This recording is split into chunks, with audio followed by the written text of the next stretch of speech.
State of the Nation. But now we'll go over to Abuja, where Ita Enang joins us. He's the Chairman, Senate Committee on Rules and Business. Thank you for joining us this morning.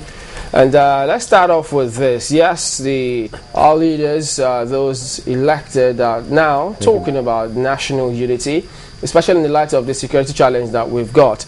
But from your perspective now, because you have people who just seem to say that most times our leaders paper over cracks. They don't address the right issues when they should.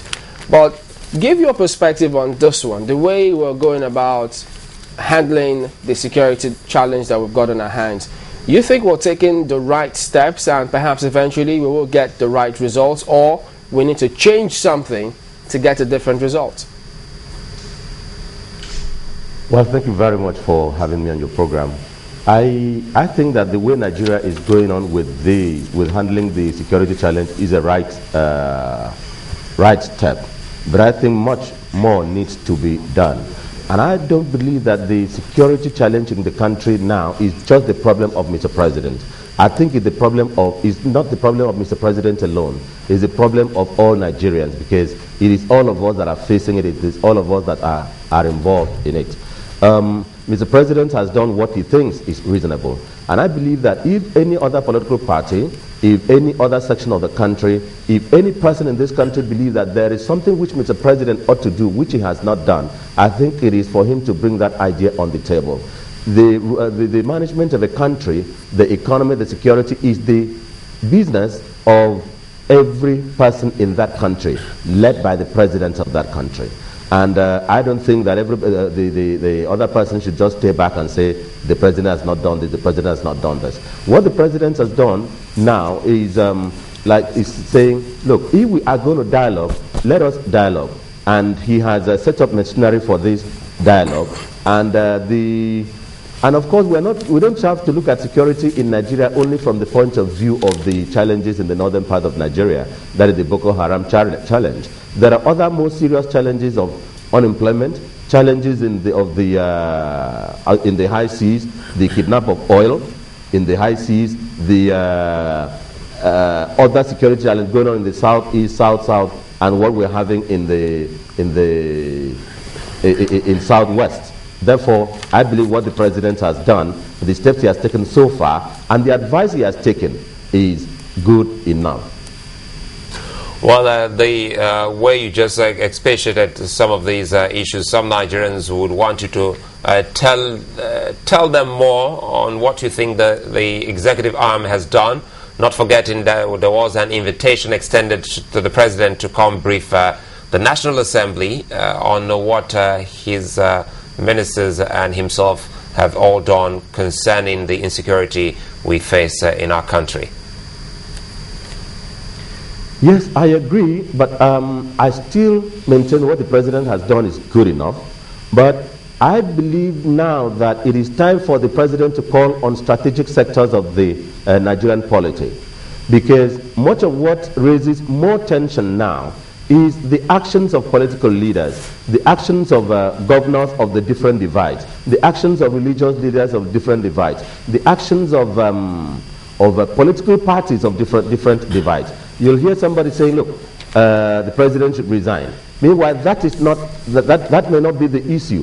What has the president done that you say he should resign? What you should say is, this is not what the president should do. This is not what the president party promised. This is what the president should do according to the manifesto of our political party. I will urge Mr. President at this time that it is time to call for strategic meetings of governors, because some actions of some governors, and governors of the north, governors of the south, governors of the south, southeast, southwest, are raising political tension.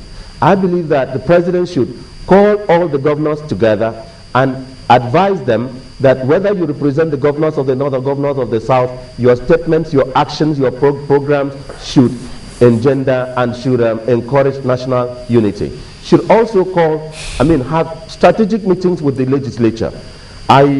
He should have strategic meetings with the legislature. It doesn't have to be open meeting of addressing the nation in plenary or addressing the legislature in plenary, call strategic groups of the legislature, strategic segments of the legislature, strategic blocks of the legislature, and talk to them. He has been calling traditional rulers, he's been calling religious leaders.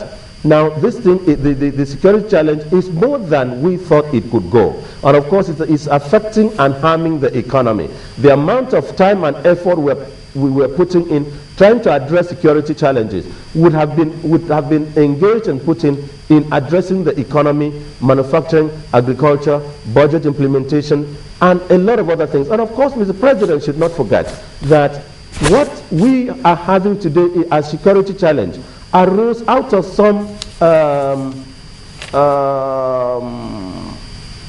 oversight of yesteryears, where we did not plan for the number of people who were graduating yearly and not having employment, whom we had taught certain very dangerous things, even not dangerous, certain very serious things in the universities, who, if they come back and are not engaged and employed, they will want to practice it one way or the other, or they will want to take it out against the state. A situation where it is only one sector of the economy, that is the consuming sector, that is employing. A situation where it is only the Nigerian Civil Defense Corps that is employing, immigration, prisons, police, the army, the navy, and so on, that is employing.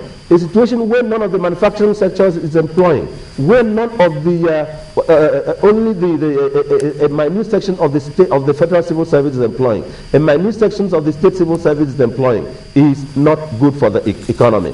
When you look at the American politics, the American economy, one of the things they're talking about is employment. What is the level of employment that we have created? What is the level of jobs that we've created?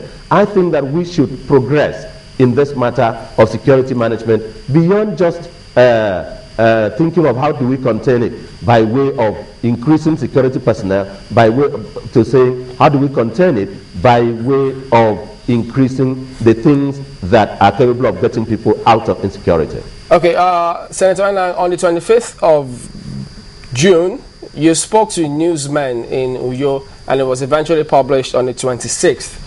Well, therein you had said, when they asked you, that initially you said it was not a religious war, but the way things eventually turned out, you said you were afraid it was more now looking like, oh, it is a religious war.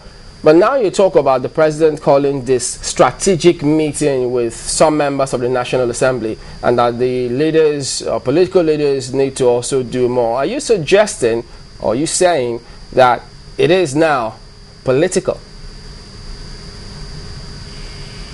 Well, I will not say that. I must emphasize that I wasn't saying that it should call with strategic leaders of the National Assembly only. That is, state houses of assembly, all different interest groups in the country. Yes, I had said that it was not looking like a religious war, but the way it was going for a point was almost giving the impression that there is a religious element. When you suspect a religious element when most of the bombings will happen on a Sunday. That's number one. Number two, when most of the bombings were happening on worship sessions.